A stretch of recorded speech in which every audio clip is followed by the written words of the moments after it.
Hello friends, again welcome back to my YouTube channel. इस video में आज हम डिस्कस करेंगे झारखंड जीएनएम 2024 के बायोलॉजी सब्जेक्ट के क्वेश्चन को डिस्कस करेंगे। तो चलिए देखते हैं फर्स्ट नंबर क्वेश्चन। पहला क्वेश्चन हमारा क्या लिखा हुआ है, what is the role of enzyme invertase in glycolysis.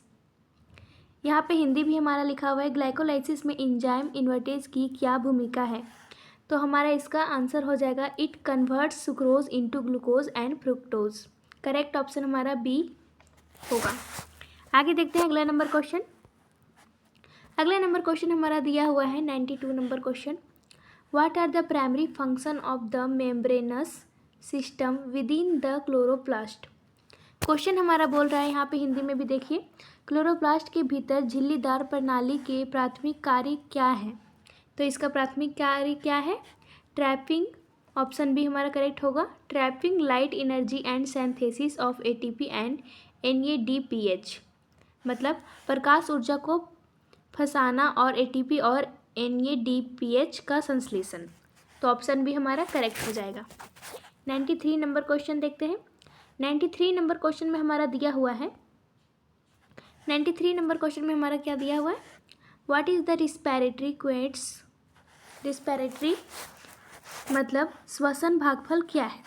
तो इसका हमारा आंसर हो जाएगा the volume of carbon dioxide evolved divided by the volume of oxygen consumed, मतलब विकसित कार्बन डाइऑक्साइड की मात्रा को खपत की गई ऑक्सीजन की मात्रा से विभाजित किया जाता है, जिसे हम क्या बोलते हैं, रिस्पिरेटरी क्वेट्स, मतलब श्वसन भागफल। तो ऑप्शन सी हमारा करेक्ट हो जाएगा। आगे देखते हैं अगला नंबर क्वेश्चन। 94 नंबर क्वेश्चन में हमारा क्या दिया हुआ है, 94 नंबर क्वेश्चन हमारा बोल रहा है हु फर्स्ट ऑब्जर्व दैट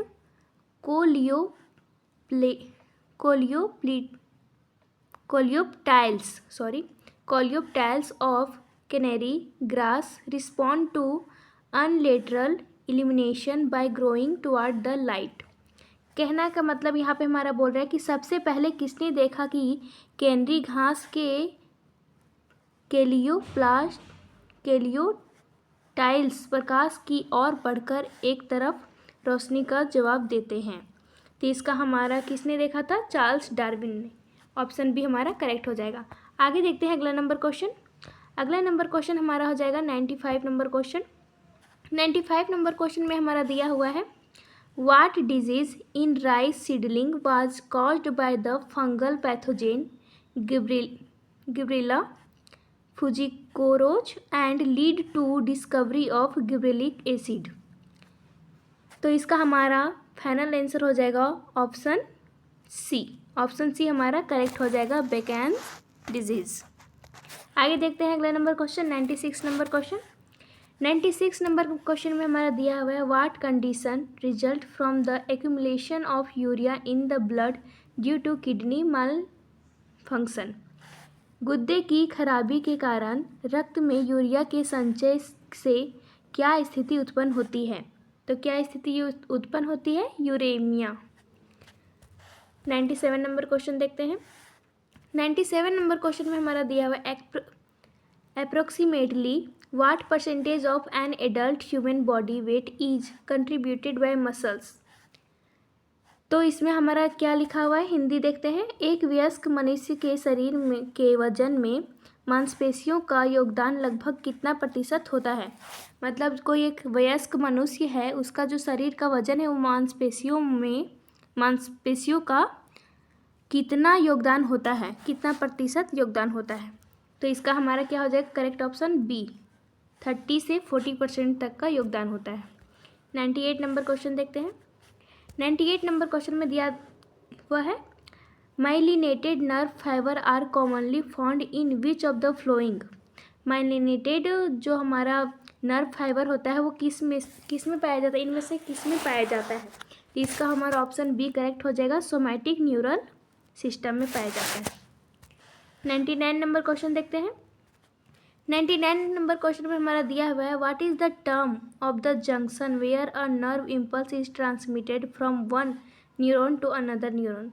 कहने का मतलब बोल रहा है कि उस जंक्शन को क्या बोलेंगे जो उसे क्या बोलेंगे? जो हमारा जंक्शन, जो nerve impulse is transmitted from one neuron to another neuron, उसका क्या नाम होगा? जो एक न्यूरॉन से दूसरे न्यूरॉन में ट्रांसमिट होता है नर्व इम्पल्सिस, तो वो हमारा क्या हो जाएगा? स्नैप्स। ऑप्शन बी हमारा करेक्ट हो जाएगा। आगे देखते हैं अगला नंबर क्वेश्चन। अगला नंबर क्वेश्चन हमारा हो जाएगा 100 नंबर। 100 नंबर क्वेश्चन में हमारा लिखा हुआ है which hormone regulate the growth of mammary gland and milk formation in them. Which hormone? तो प्रोलैक्टिन रिस्पॉन्सिबल होता है हमारा, प्रोलैक्टिन हार्मोन। कौन सा हार्मोन स्तन ग्रंथियों की वृद्धि और उनमें दूध के निर्माण को नियंत्रित करता है? तो प्रोलैक्टिन हार्मोन करता है। आगे देखते हैं अगला नंबर क्वेश्चन 101। 101 नंबर क्वेश्चन में हमारा दिया हुआ है who was the first scientist to demonstrate that plant could be grown in a defined nutrient solution without soil. कहने का यह मतलब है वह पहला वैज्ञानिक कौन था जिसने यह प्रदर्शित किया कि पौधों को मिट्टी के बिना एक निश्चित पोषक घोल में उगाया जा सकता है। किस वैज्ञानिक ने यह बताया था? तो ये इसका हमारा आंसर हो जाएगा ऑप्शन सी करेक्ट हो जाएगा, जूलियस ओन सेक्स। आगे देखते हैं अगला number question 102 number question. 102 number question में हमारा दिया हुआ which elements are classified as macronutrient और ट्रांस एलिमेंट। तो ये हमारा मैक्रोन्यूट्रिएंट मतलब मैक्रो मतलब छोटा, कम अमाउंट मतलब स्मॉल अमाउंट में। तो यहाँ बोलने का मतलब है कौन से तत्वों को सूक्ष्म पोषक तत्वों या ट्रेस एलिमेंट मतलब ट्रेस तत्वों के रूप में वर्गीकृत किया गया है, क्लासिफाई किया गया है। तो इसका हमारा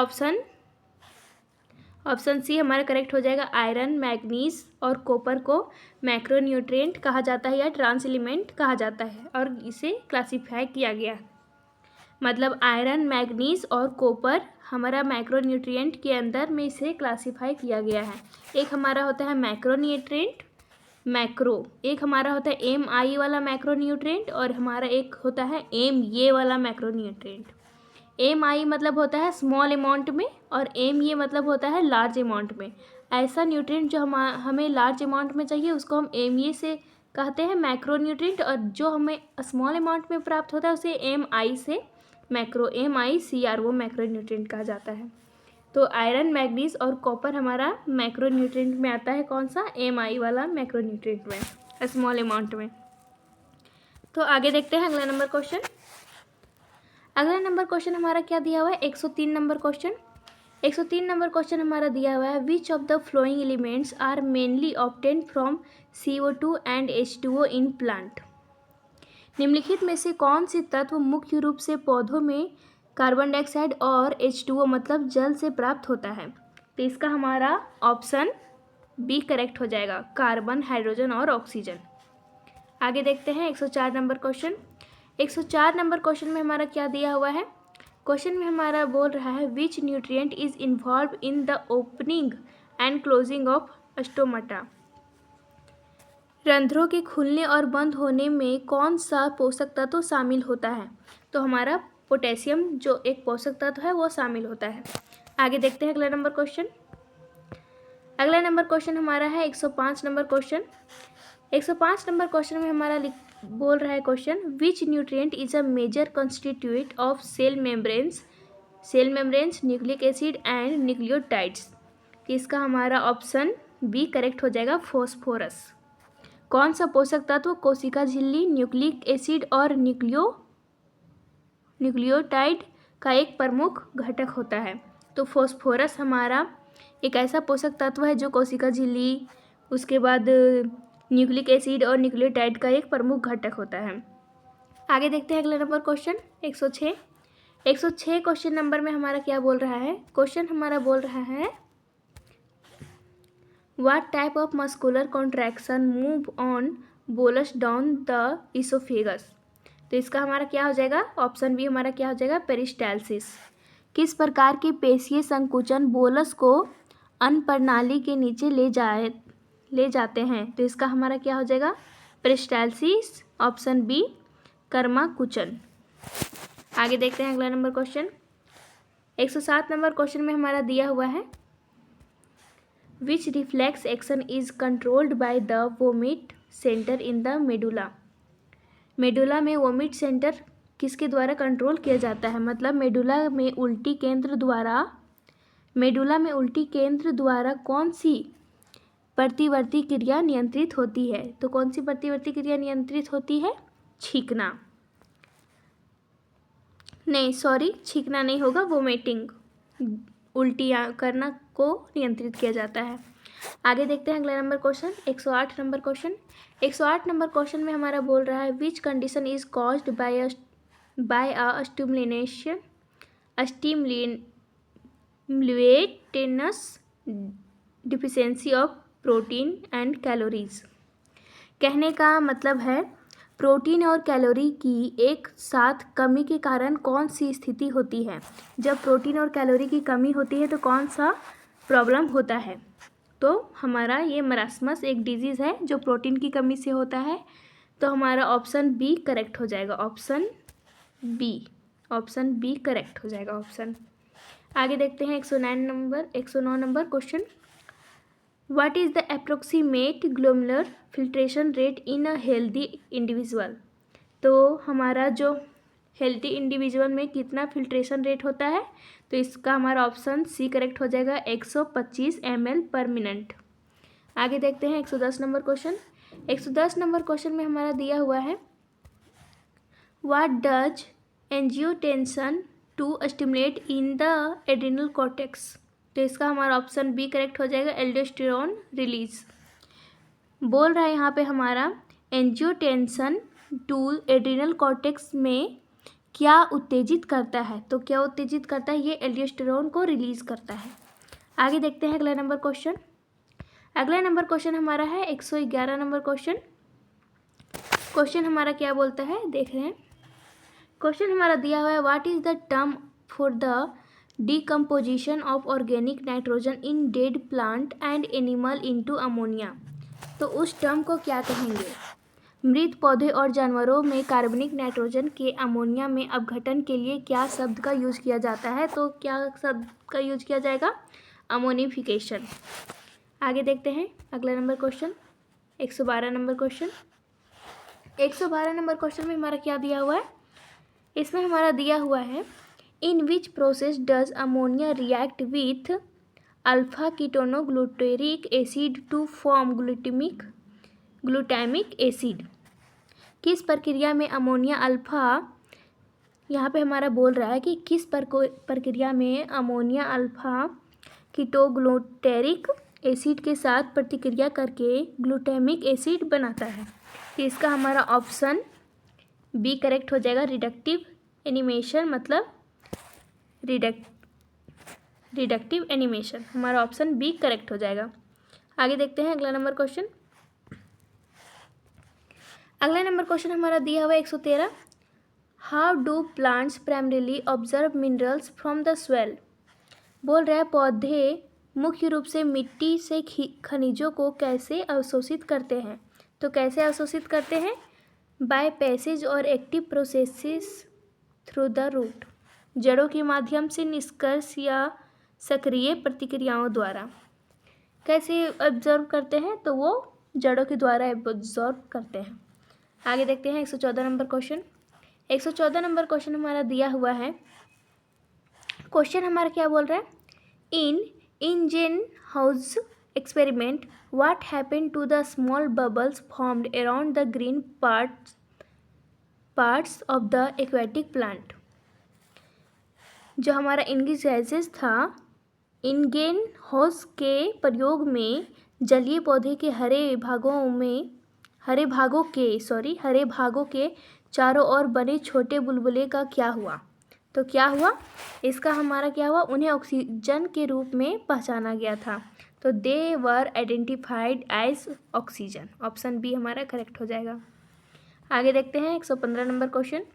115 नंबर क्वेश्चन में हमारा दिया हुआ है, what is the process of breaking down of glucose to pyruvic acid called. वह प्रोसेस का नाम क्या है जब हम ग्लूकोज पैरुविक एसिड में कन्वर्ट होता है, ब्रेक डाउन होता है, तो उसको क्या बोलते हैं? ग्लाइकोलाइसिस। आगे देखते हैं अगला नंबर क्वेश्चन। अगला नंबर क्वेश्चन हमारा है 116 नंबर क्वेश्चन। क्वेश्चन हमारा बोल रहा है which Eugene was first isolated from human urine. तो हमारा इसका ऑप्शन ए करेक्ट हो जाएगा, इंडोल 3 एसिटिक एसिड। कौन सा ऑक्सीन सबसे पहले मानव मूत्र में उत्पन्न किया जाता है? तो हमारा इंडोल 3 एसिटिक एसिड उत्पन्न किया जाता है। आगे देखते हैं 117 नंबर क्वेश्चन। 117 नंबर क्वेश्चन में हमारा क्या दिया हुआ है? क्वेश्चन हमारा बोल रहा है what is the outer most layer of the alimentary canal. Alimentary canal का आउटर मोस्ट लेयर क्या है? तो क्या है? तो इसका हमारा ऑप्शन डी करेक्ट हो जाएगा, सीरोसा। आहार नली की सबसे बाहरी परत कौन सी होती है? सीरोसा। आगे देखते हैं अगला नंबर क्वेश्चन। 118 नंबर क्वेश्चन में हमारा दिया हुआ है which gland is the largest gland in the body. हमारे बॉडी का लार्जेस्ट ग्लैंड कौन सा होता है? तो लीवर हमारे बॉडी का लार्जेस्ट ग्लैंड है, option C correct. 119 number question देखते हैं। 119 नंबर क्वेश्चन में हमारा दिया हुआ है, क्वेश्चन हमारा बोल रहा है which structure guards the opening of the common hepatopancreatic duct into the duodenum. बोल रहा है कौन सी संरचना ग्रहणी में समान हेप्टो अग्नाशय वाहिनी के ओपनिंग की रक्षा करती है? तो इसका हमारा ऑप्शन ए करेक्ट हो जाएगा, स्पिंचर ऑफ ओडिडी। आगे देखते हैं अगला नंबर क्वेश्चन, आज का last question 120 number. What are the two major function of the buccal cavity. Buccal cavity का दो मेजर फंक्शन क्या है? तो पहला तो फंक्शन हमारा क्या है? एक चबाना और दूसरा निगलना। तो ये हमारा ऑप्शन बी करेक्ट हो जाएगा, मैस्टिकेशन एंड फैसिलिटेशन ऑफ स्वेलविंग। तो आई होप आपको ये वीडियो पसंद आया होगा और सारे समझ में आ गए होंगे ऑप्शन, और पूरा क्वेश्चन का लेवल आप लोग देख सकते हैं कि कैसा आता है क्वेश्चन। तो इस बार 2026 में एग्ज़ाम होने वाला है, तो आप लोग ये सब क्वेश्चन प्रैक्टिस कर लीजिएगा ताकि आप लोग के लिए ये हेल्पफुल रहे। Thank you so much.